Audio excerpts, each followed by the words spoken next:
Merci beaucoup. Merci pour l'invitation. Je suis bien contente de venir vous en parler aujourd'hui.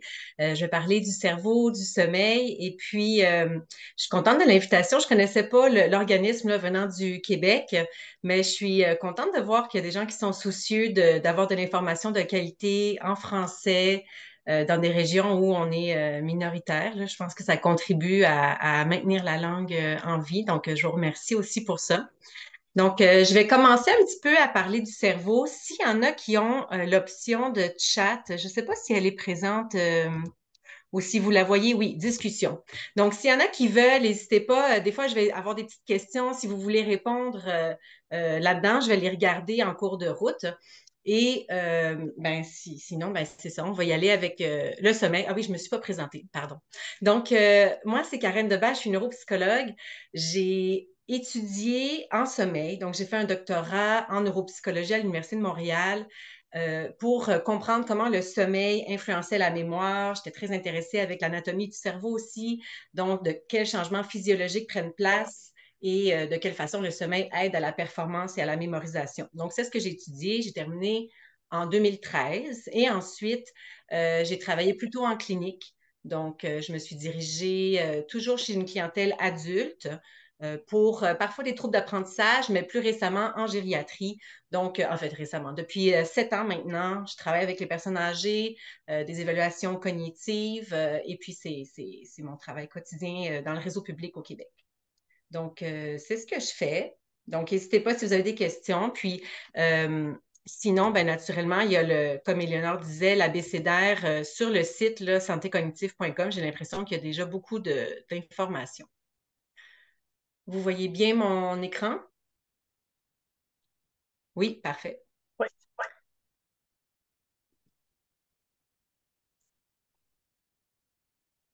Alors, les objectifs pour aujourd'hui, donc on va parler de sommeil, mais c'est euh, plus précisément, je voulais m'assurer que vous ayez une meilleure connaissance des changements associés au sommeil quand on avance dans l'âge, notamment parce que je pense que ça peut aider à ajuster nos attentes par rapport à notre sommeil. Tu sais, est-ce qu'il est correct, il n'est pas correct, on se pose des questions.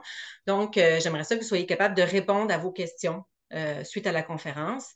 Et l'autre chose que j'aimerais pouvoir vous communiquer, c'est que euh, en comprenant aussi comment les changements surviennent, c'est-à-dire physiquement, physiologiquement, de quelle façon est-ce que le sommeil change et de quelle façon est-ce que notre comportement peut influencer le sommeil. Une fois qu'on comprend ça, ben, on est un peu plus en mesure de prendre des décisions éclairées par rapport à nos comportements.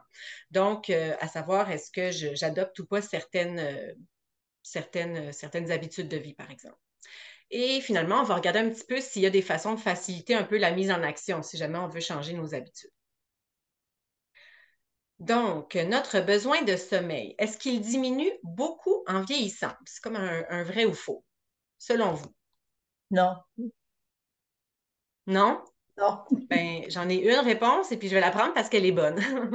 Donc, effectivement, il y a des changements qui surviennent, on va les voir, mais le besoin de sommeil ne diminue pas ou ne change pas nécessairement. Donc, on reste toujours avec le besoin de entre 7 et 9 heures là, par période de 24 heures. Donc, c'est les mêmes genres de besoins qu'on a en vieillissant. Donc, quels changements surviennent avec l'âge? Vous en vivez sûrement et dans différentes périodes de notre vie, on va en vivre des changements. Donc, il y en a associés à l'âge, mais il y en a associés à toutes sortes d'autres périodes de la vie. Avec l'âge, ce qui est rapporté dans la littérature, puisque vous avez sûrement partagé là au cours des dernières semaines, c'est de se coucher plus tôt et de se réveiller plus tôt. Donc, il y a comme un décalage là, qui prend place où ça se peut que la personne sente la fatigue plus tôt dans la journée, mais elle va aussi se réveiller un peu plus tôt le lendemain matin. Il y a des difficultés à s'endormir, des réveils qui sont plus fréquents, une fatigue donc diurne. S'il y a plus de réveils pendant la nuit, ça se peut qu'on se sente un peu plus fatigué durant la journée. Et parallèlement, ben, il y a des changements qui prennent place aussi dans la structure du sommeil, donc il est différent. Et il y a aussi une baisse de la quantité et de la qualité du sommeil. Donc ça, c'est des choses qui sont démontrées globalement là, quand on avance dans l'âge. Ça va? N'hésitez pas si il y a des questions, moi, dans le fond, depuis que j'ai fait ma présentation, je suis plus sûre de voir le chat. Alors, avisez-moi. Je vois des gens, donc si jamais il y a des mains levées, je peux l'interpeller, mais je ne vois plus le contenu de la discussion. Alors, je ne vais pas rentrer dans les détails physiologiques pointus, vous inquiétez pas. Par contre, je pense que c'est important de comprendre au moins la base. Puis il y en a plusieurs qui sont probablement un peu familiers avec ça. Je pense qu'il faut que je mette ma souris ici. Voyez-vous ma souris que je déplace? Oui, parfait. Alors, ici, sur l'axe des Y, il y a les différents stades de sommeil. OK? Donc, on a en haut, là, c'est l'éveil. Donc, les ondes bougent beaucoup. On est en éveil. Et plus on descend dans l'axe, eh bien, les ondes changent. On a le sommeil paradoxal, qu'on appelle aussi le sommeil REM. Hein, en anglais, le Rapid Eye Movement. Et même en français, on dit souvent le REM et le non-REM, là, donc ça se peut que j'alterne entre les deux. Sommeil paradoxal, le sommeil lent léger, qui est le non-REM, et le sommeil lent profond, qui est aussi un autre stade du non-REM. Donc, en gros, il y a, puis je vais le mettre ici avec les acronymes, là, le sommeil paradoxal, qui est le sommeil REM, dans lequel on rêve d'ailleurs, et il y a le sommeil lent, souvent qu'on dit lent profond, qu'on appelle aussi le non-REM. Et puis, sur l'autre axe, ce que vous avez, c'est tout simplement les différents cycles de sommeil, en fait, les différents cycles de phases de sommeil qui surviennent au courant de la nuit. Donc, on a ces cycles-là qui se répètent. Maintenant, je vous ai nommé tout à l'heure des petits changements qui survenaient avec l'âge et qui étaient reconnus dans la littérature. De quelle façon on peut le voir? Bien, si on reprend un graphique sensiblement similaire à ce qu'on avait tout à l'heure, mais spécifique aux jeunes, on a encore sur l'axe des Y en haut l'éveil et les lignes plus basses représentent les phases de sommeil plus lentes, donc le sommeil lent profond. Oui, voilà ici. Donc, entre l'éveil et le non-REM, on a le sommeil REM. Et on voit ici donc les périodes de non-REM qui alternent. Ça s'en tourne au sommeil paradoxal et on redescend en sommeil profond. Donc, on a ces cycles-là au courant de la nuit.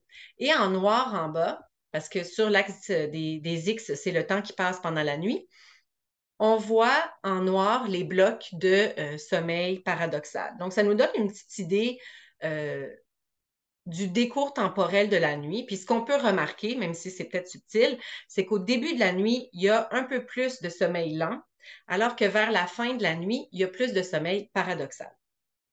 OK? Maintenant, si je vous montre de quoi ça peut avoir l'air chez la personne âgée. Euh, donc ici, ils prennent un adulte de 65 ans. Je ne sais pas si vous remarquez, d'emblée, ce qui frappe, en tout cas moi, c'est le nombre de petites lignes qui montent vers le haut. Donc, c'est quoi les petites lignes? Ce sont les nombres d'éveil. Parce que vous voyez, ça va au-dessus du stade de sommeil paradoxal, là. Donc, au courant de la nuit, il y a beaucoup plus d'éveil chez l'adulte de 64 ans et plus. Et l'autre chose aussi qu'on sait, c'est que ça paraît pas nécessairement beaucoup sur le graphique, mais on peut le voir un peu, c'est qu'il y a moins de sommeil lent. Donc, la quantité de non-REM, si vous voyez le nombre de lignes qui sont en bas, il y en a moins ici que chez le jeune.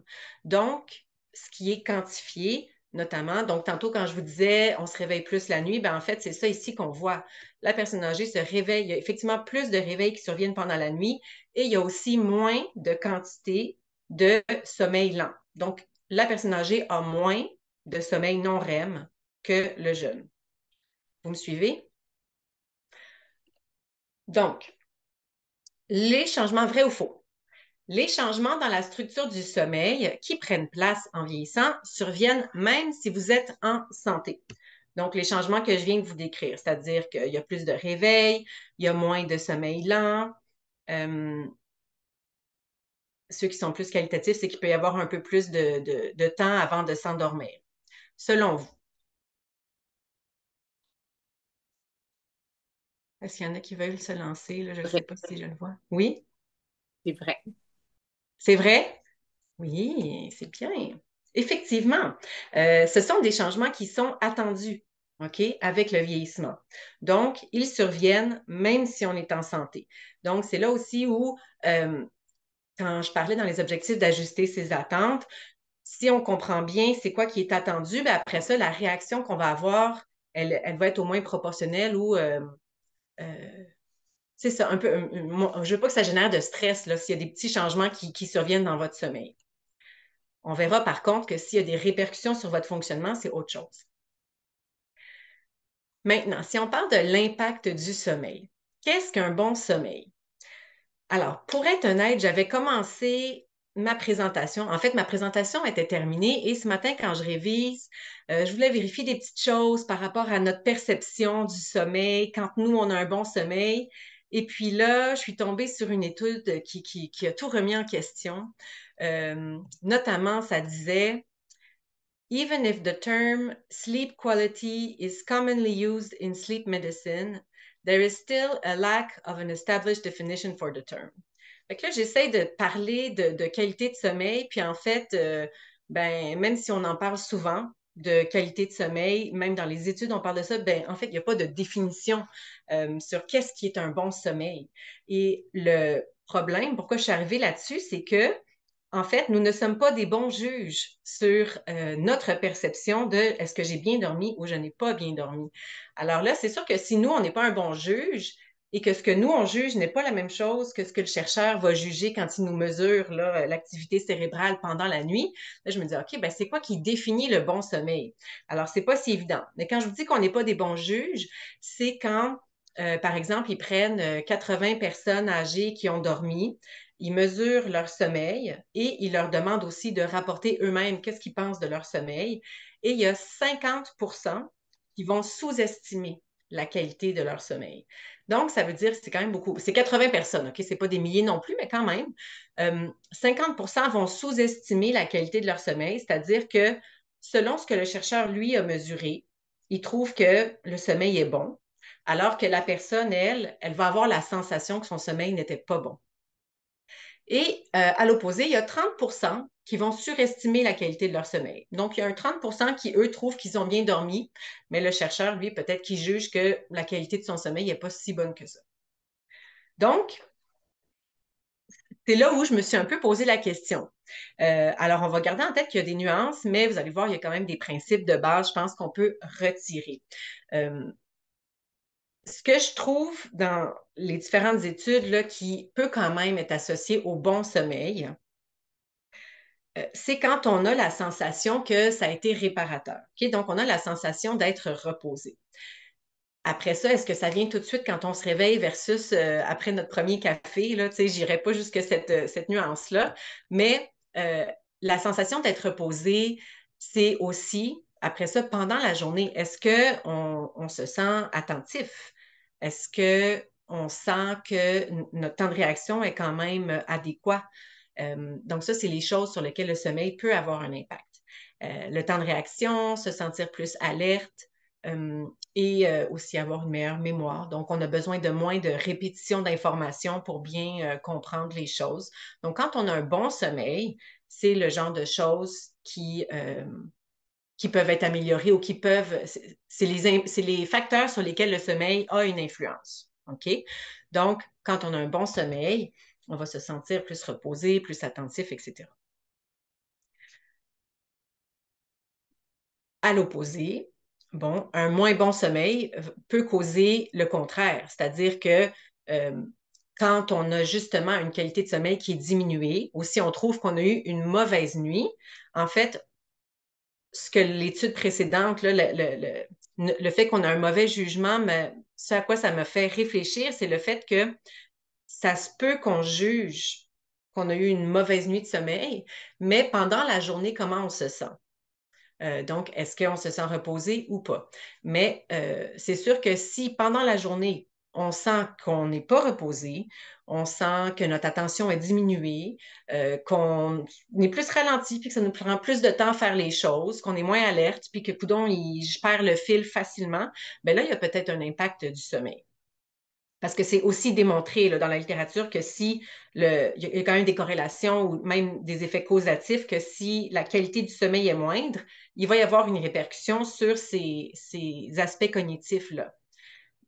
Une petite mise en garde, par contre, c'est pas non plus parce que vous êtes moins attentif ou parce que votre mémoire est moins bonne que c'est nécessairement la cause du sommeil.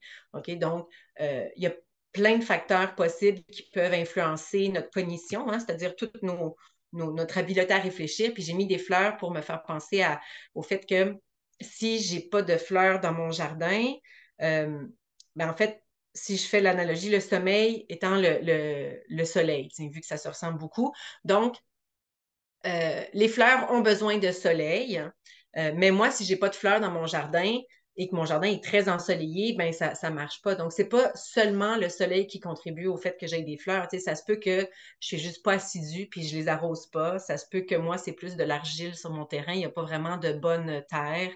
Donc, il y a plein de choses qui peuvent faire en sorte que j'ai pas de fleurs.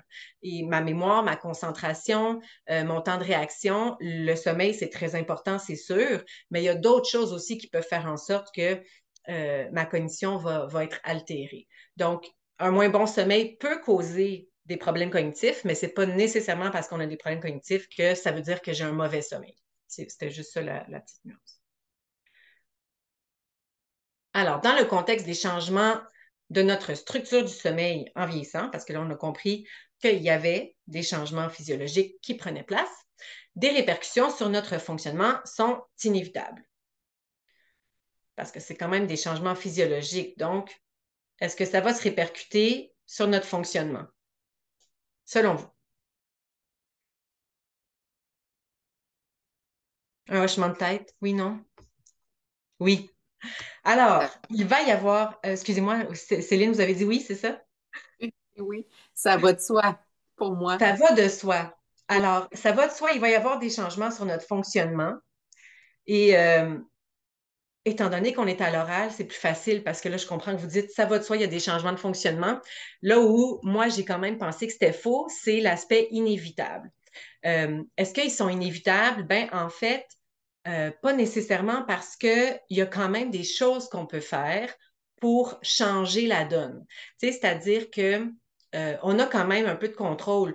L'adolescent qui, lui, sa phase de sommeil change. Hein, donc, biologiquement, lui, il a besoin de se coucher plus tard et de se lever plus tard. OK? Donc, il reste réveillé plus tard pendant la soirée. S'il se lève encore à 7 heures le matin, ben, il va vivre des répercussions là, de ce changement-là. Mais s'il change son environnement puis il se permet de, je sais pas, par le type de travail qu'il va faire, de dormir un peu plus tard le matin, ben, ça va l'aider au niveau de son sommeil. Donc, chez la personne âgée, il y a des changements qui prennent place. Et c'est sûr que si on ne fait rien, ça se peut que ça ait des répercussions sur notre fonctionnement. Mais si on change certaines habitudes ou notre environnement, notre organisation du travail, ben, on peut diminuer les répercussions de ces changements-là. Et de quelle façon est-ce qu'on peut le changer? Qu'est-ce qui change en fait? Et à quel point ça change? Est-ce que ça vaut la peine de se forcer pour changer, notamment? Euh, alors, le sommeil, c'est un facteur protecteur. Comme je vous disais tout à l'heure, il y avait différents aspects, le sommeil REM et non REM. Donc, ça, c'est les ondes, à quoi ça ressemble quand on met des électrodes pendant la nuit puis qu'on mesure ce qui prend place. Et on sait que le sommeil lent est associé, donc la présence de sommeil lent, la quantité de sommeil lent est associée à la consolidation en mémoire, c'est-à-dire notre capacité à bien enregistrer les informations qu'on vit pendant la journée. Le sommeil lent est aussi associé à une meilleure attention, une meilleure humeur et parfois aussi il y a des études au niveau de la pression artérielle, que ça peut être associé à une meilleure gestion de la pression artérielle. Au niveau de l'équilibre aussi, il y a moins de risque de chute chez les gens qui ont plus de sommeil non REM que ceux qui en ont moins. Et au-delà du sommeil non, je parlais de la quantité de sommeil non REM, mais il y a plein de caractéristiques possibles qu'on peut prendre, dont la présence de fuseaux, qui sont comme ces petits bursts, là, les genres de grands signaux électriques. Donc, ça aussi, les fuseaux, plus il y en a dans le sommeil non REM, plus ça peut être associé à des meilleures performances en mémoire, par exemple. Le genre de choses qu'on pouvait voir dans l'étude d'apprentissage que j'ai utilisé pendant ma thèse. Et le sommeil REM, quant à lui, un peu moins étudié, ou en tout cas pour d'autres raisons, mais il y a quand même des suggestions là, comme quoi c'est associé à la mémorisation et à la régulation émotionnelle, donc au niveau de l'humeur, la santé psychologique. Donc, dans le contexte où le sommeil non REM et REM ont des fonctions au niveau de notre santé psychologique et de notre santé cognitive, ben c'est sûr que si on a un comportement où on est capable de modifier la quantité de ces phénomènes-là, ben, ça va avoir une influence positive sur nous. Par exemple, l'exercice physique, ben, ça a été démontré comme pouvant augmenter la quantité de sommeil lent. Comment est-ce qu'ils font pour le savoir? Ben, ils prennent une personne, ils la font dormir au laboratoire. Elle passe une journée normale, on la fait dormir au labo, on lui met des électrodes sur la tête et on mesure sa quantité de toutes les caractéristiques de sommeil.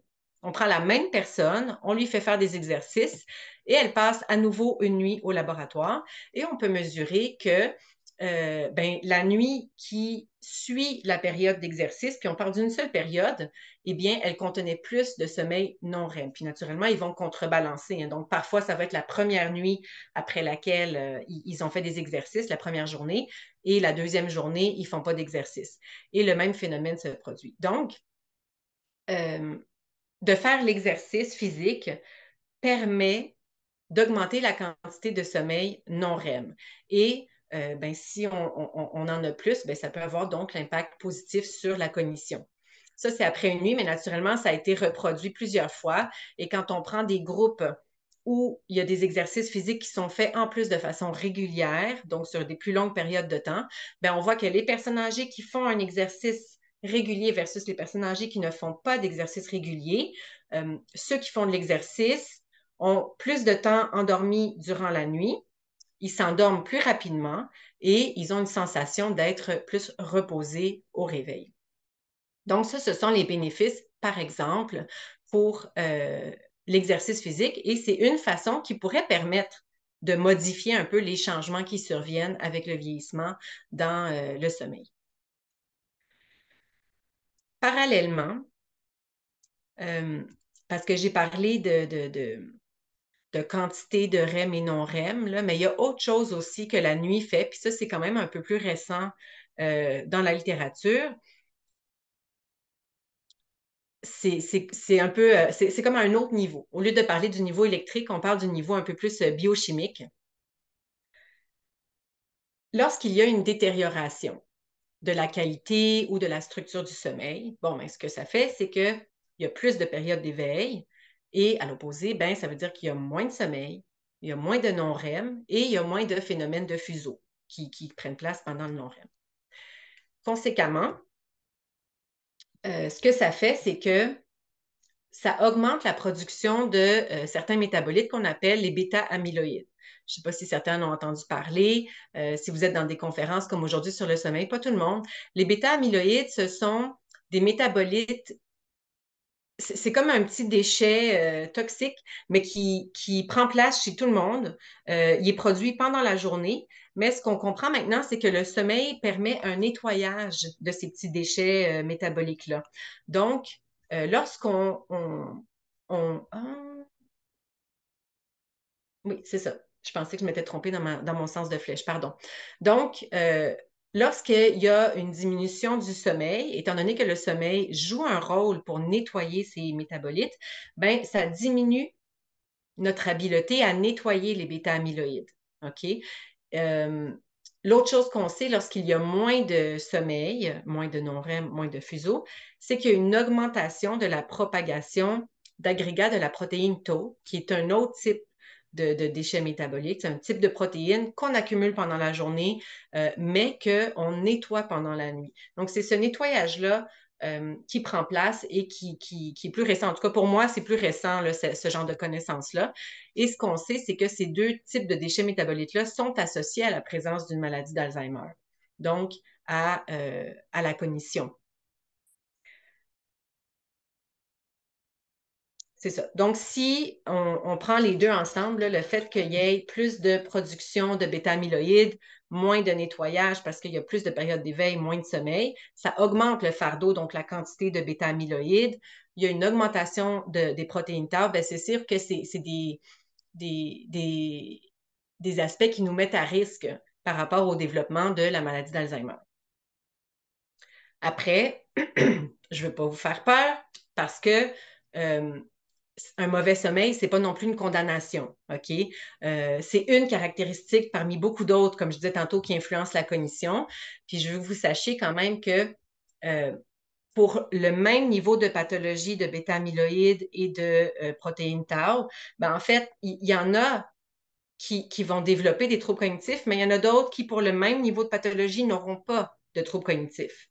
Hein? Donc, quand on prend leur cerveau puis qu'on mesure à l'aide de certains types d'imagerie la quantité de déchets métaboliques, c'est pas la seule chose qui explique les troubles cognitifs parce que il y en a qui en ont, mais qui n'expriment pas, ils n'ont pas de troubles cognitifs. Et pourquoi est-ce que c'est ça? Ben, c'est parce que c'est la réserve cognitive qui va venir jouer comme un buffer. Là. La réserve cognitive, c'est votre présence aujourd'hui. Vous agissez sur votre réserve cognitive. OK? Aujourd'hui, vous êtes en ligne, vous vous êtes connecté, vous êtes en train d'apprendre, c'est de la stimulation intellectuelle. Tu sais, ça, c'est bon. Et ça contribue à vous former une réserve cognitive. Tu sais, quand une réserve, c'est un peu les autres facteurs qu'on a, autres que le sommeil, là, mais toute la banque de différents facteurs qui peuvent contribuer à une bonne cognition, à une bonne mémoire. Bon, mais plus on en a, plus ça va nous aider à freiner l'impact d'autres facteurs comme certaines de ces pathologies et déchets métaboliques. Est-ce que ça va pour l'effet de la réserve? Oui. Donc, c'est ça. Pour une même quantité de pathologies dans le cerveau, certains vont en avoir des troubles cognitifs et d'autres non. Donc, prendre action pour améliorer son sommeil, parce qu'une fois qu'on comprend que c'est bon pour nous, qu'est-ce qu'on peut faire? Alors, je pense que vous avez vu pour la plupart d'entre vous ces recommandations-là qui ont circulé pour bien dormir. Je ne sais pas s'il y en a qui les ont essayées, certaines de ces recommandations-là. Euh,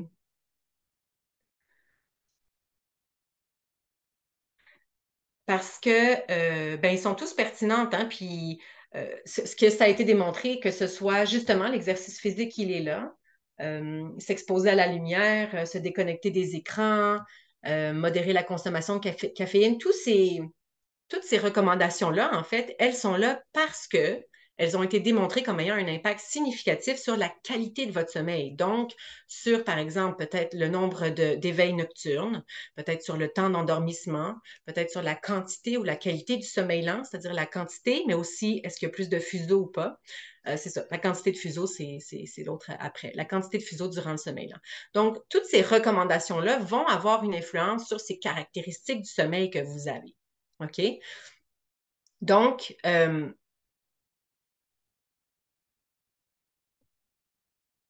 oui, au-delà du sommeil, juste pour vous mettre en contexte, parce que j'ai été faire un tour là, sur la santé cognitive et il y a une bonne entrevue radio aussi qui parle des autres façons d'améliorer sa cognition ou en tout cas de ralentir le déclin cognitif, les différents facteurs qui peuvent rentrer en ligne de compte. Donc, il y a d'autres choses à part le sommeil sur lesquelles vous pouvez prendre action pour ça. Donc, je vous encourage à aller voir ça. Donc, prendre action pour améliorer son sommeil. Des fois, on connaît les recommandations. En fait, très souvent, je pense, je ne sais pas si c'est votre cas, là, très souvent, on connaît les recommandations, euh, mais on ne les met pas nécessairement en place. Hein? C'est comme un paradoxe. Hein? On sait pas mal ce qui est bon pour nous, mais ça ne veut pas dire qu'on le fait. Tu sais, très souvent, la réponse à nos questions, c'est ben, il faut bien manger, il faut bien dormir, il faut prendre soin de soi. Tu sais, mais comment est-ce qu'on fait vraiment? C'est pas si évident que ça de l'intégrer dans nos habitudes de vie. Et puis, ce paradoxe-là de savoir ce qui est bon pour nous, mais de ne pas le faire, il y a une psychologue, Wendy Wood, qui a exploré un petit peu comment ça se faisait. Et c'est suite à ces travaux que j'ai développé un petit guide, là, juste pour vous donner un peu une piste sur quoi faire dans les prochaines étapes. Une clé qu'elle met de l'avant pour faciliter la mise en action, c'est de créer une habitude, OK, pour faciliter l'intégration d'un changement. Euh, je vous donne un exemple. Non, je vais le donner tantôt avec Ça veut dire quoi, créer une habitude? Ben, en fait, ça fait du sens. Hein? Quand on a quelque chose qui est une habitude, faire son café le matin, ou bien s'il y en a qui ont l'habitude de faire leur lit, ben, c'est pas forçant à faire votre lit. Si vous n'avez pas l'habitude de faire votre lit, ben, il va falloir juste réfléchir un petit peu, là, puis ça va être un peu plus d'énergie de faire votre lit. OK? Donc, une habitude, c'est moins forçant quelque chose qui n'est pas dans une routine. Et puis, pourquoi? Ben, quand il y a une habitude, là, quand on fait des choses sur une habitude, il faut savoir que ça va recruter des zones de notre cerveau qui sont différentes. OK? C'est comme une mémoire procédurale qu'on appelle, ça va chercher des noyaux qui sont dans le centre du cerveau. On appelle les noyaux gris centraux. Alors que des actions qui sont conscientes, comme admettons, je fais jamais mon lit, je le fais toujours. Admettons que là, il faudrait que je le fasse, ben, il faudrait que je fasse une action consciente de faire mon lit, et puis donc que je réfléchisse juste un petit peu, là, que je prenne la décision déjà. Est-ce que je le fais mon lit ou je le fais pas? Okay? Si c'est pas une routine, il faut que je prenne une décision. Une fois que j'ai pris la décision, ben, il faut que je le fasse et tout ça. Là, c'était quelque chose de très simple, faire son lit. Mais admettons que c'est d'aller faire un jogging pour prendre la décision d'aller courir dehors ou d'aller prendre la marche. Après ça, bien naturellement, quand on prend la décision, on va peser le pour et le contre. Et tout ça, peser le pour et les contre, cette évaluation-là, ben, ça requiert une bonne partie de notre lobe frontal qui, lui, prend beaucoup d'énergie. Donc, si j'ai la possibilité de ne pas activer mon lobe frontal en tant qu'être humain, je vais probablement laisser faire mon lobe frontal, puis je vais y aller vers quelque chose de plus routinier et je vais dire, ben, peut-être que je n'ai pas besoin d'aller courir aujourd'hui, dans le fond, parce que je n'ai pas envie de mettre en place tout ce que ça prend pour aller courir, si ce n'est pas dans une routine, si ce n'est pas habituel. Et ce que Wendy Wood disait d'ailleurs, la psychologue qui parlait des habitudes euh, de vie, c'est que elle, pour s'aider à courir, ce qu'elle avait décidé de faire, c'est pour s'aider à le mettre dans une routine, ou en tout cas pour diminuer la charge du lobe frontal, donc pour s'enlever le plus de choses qu'elle aurait à faire, ben, elle voulait courir à 5 heures le matin, 6 heures le matin. C'était ça qui était le mieux pour elle. Elle avait décidé de s'habiller en jogging t-shirt ou en legging t-shirt la veille. Comme ça, le lendemain matin, elle est déjà habillée pour courir. Donc, euh, elle a plus de temps, c'est pas qu'elle a plus de choix, mais disons que ça l'a facilité sa décision. Elle est déjà habillée pour le faire, donc elle a comme enlevé une étape avant d'arriver à son objectif qui était de courir. Et donc, ce qu'elle a fait là, c'est qu'elle a diminué le nombre d'actions à mettre en place pour arriver à son objectif et elle a utilisé ce qu'on appelle un facilitateur. Euh, je vais y arriver en deuxième. En premier, pour créer une habitude, on va identifier des freins sur le chemin de l'objectif, comme savoir qu'est-ce que je vais mettre, j'ai-tu ce qu'il faut. Un autre frein, c'est aussi peut-être, ça ne me tente pas. Moi, ça ne me tente pas d'aller courir. Bon, OK. Fait que si ça ne me tente pas, trouver des solutions pour diminuer les obstacles. Ben, il faut trouver une solution. Si ça ne me tente pas d'aller courir, il faut que je réfléchisse. Est-ce que c'est parce que c'est pas le bon type d'exercice physique pour moi? Est-ce que c'est parce qu'il y a autre chose que je pourrais faire pour que ce soit plus agréable? Et puis, ça, là, de trouver une solution pour diminuer l'obstacle, là, ça faut prendre le temps d'y réfléchir. Tu sais, des fois, j'ai pas le temps d'aller courir, par exemple. Ça dépend, vous êtes peut-être à la retraite, donc c'est pas nécessairement ça, vous, votre frein.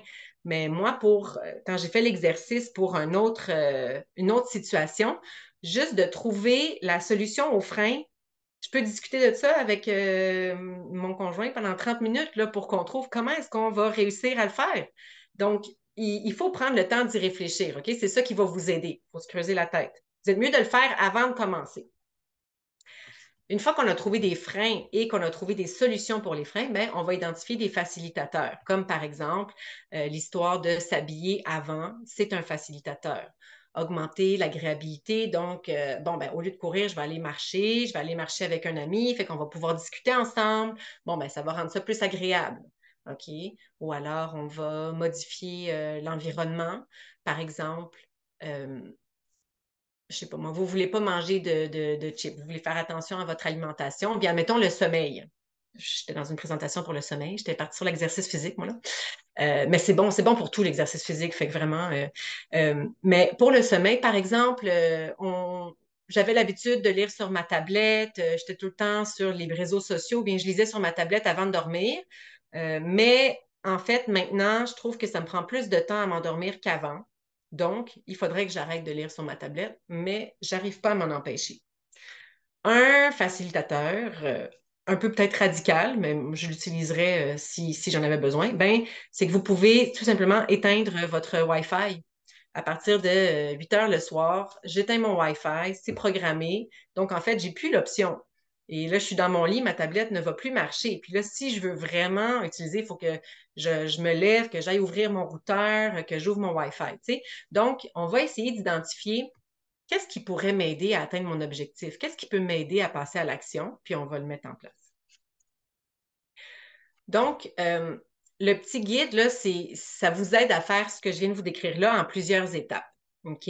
La première partie, euh, on va y venir au premier, c'est pourquoi, mais ensuite, c'est le plan d'action, donc trouver le facilitateur et les freins. Le pourquoi, là, ça devrait être la première étape. OK? Avant de vous lancer, c'est de vous dire qu'est-ce que vous voulez vraiment? Est-ce que votre sommeil, pas vous nuit, mais est-ce que vous trouvez que votre sommeil nuit à votre fonctionnement? OK? Est-ce que vous trouvez que vous vous sentez moins alerte? Est-ce que ça vous dérange? Si oui, pourquoi? OK? Parce que si vous dites juste je veux améliorer mon sommeil pour être en meilleure santé, c'est comme un peu trop abstrait. C'est pas super convaincant. C'est pas nécessairement le fun d'être en santé. Si vous voulez dire je veux être en santé parce que je veux rester active dans mon travail, OK, ben ça, rester active dans son travail, ça, c'est un bon objectif. Être en santé, c'est pas un bon objectif. C'est-à-dire que c'est pas assez concret. Trouvez-vous un objectif concret. Donc, je veux pouvoir communiquer avec mes enfants, même quand ils reviennent de l'école, là, à 7 heures, je veux être en forme, par exemple. Donc, il faut trouver un bon objectif. Qu'est-ce que vous avez à gagner? Parce que ce qu'on sait dans la littérature, c'est que de nommer explicitement le bénéfice que vous recherchez, ça va contribuer à activer votre système motivationnel. OK? Parce que si vous êtes pour adopter une nouvelle habitude de vie comme l'exercice physique, l'alimentation, une routine de sommeil, ben, changer, c'est exigeant. Ça peut être exigeant. Donc, il faut savoir pourquoi on le fait. Donc, c'est ça la première partie. Sachez pourquoi vous le faites. Et ensuite, ben, c'est le plan d'action que vous pouvez mettre en place. Donc, ça, j'ai un petit peu, c'est ce dont j'ai parlé tout à l'heure.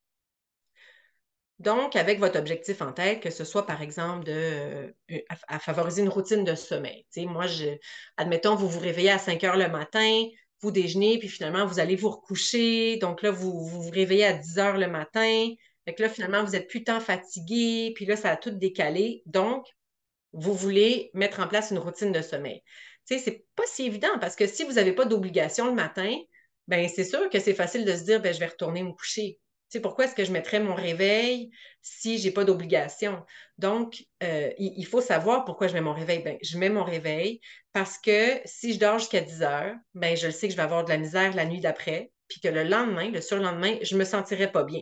Mais il faut que vous nommiez, OK, c'est quoi la conséquence du fait que vous n'allez pas vous sentir bien? OK, il faut le savoir, OK, pour que vous soyez motivé à vous réveiller, même si vous n'avez pas un objectif précis ou une activité à faire dans le lit. Donc, on va réfléchir à tout ça et ce que ça va permettre, ben, ça va décharger justement le lobe frontal quand vous allez passer à l'action. Si vous avez fait votre travail là, sur le guide, d'identifier les freins, les facilitateurs et tout ça, si vous avez pensé à tout ça, vous avez mâché tout ça, ben, une fois que vous allez être prêt à passer à l'action, ben, ça va être plus facile parce que vous allez moins solliciter votre lobe frontal. Donc, je veux quand même qu'il nous reste du temps pour la discussion puis les questions.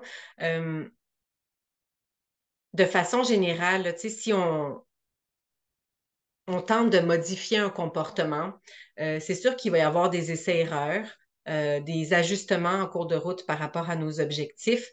Euh, il faut toujours garder en tête que il y a beaucoup de facteurs hein, qui peuvent être hors de notre contrôle, que ce soit justement le fait qu'on avance dans l'âge. Il y a des changements sur tout notre corps, donc notre sommeil inclusivement. Il y a peut-être notre environnement, peut-être que vous avez fait un travail de nuit toute votre vie et donc là, il y a des répercussions de ça en ce moment. Donc, il y a beaucoup de choses sur lesquelles vous n'avez pas de contrôle. Maintenant, avec la conférence d'aujourd'hui, vous comprenez aussi, par contre, euh, les changements qui sont normaux avec l'âge, mais également les façons dont vous pouvez agir si vous voulez modifier certains aspects de votre sommeil. OK?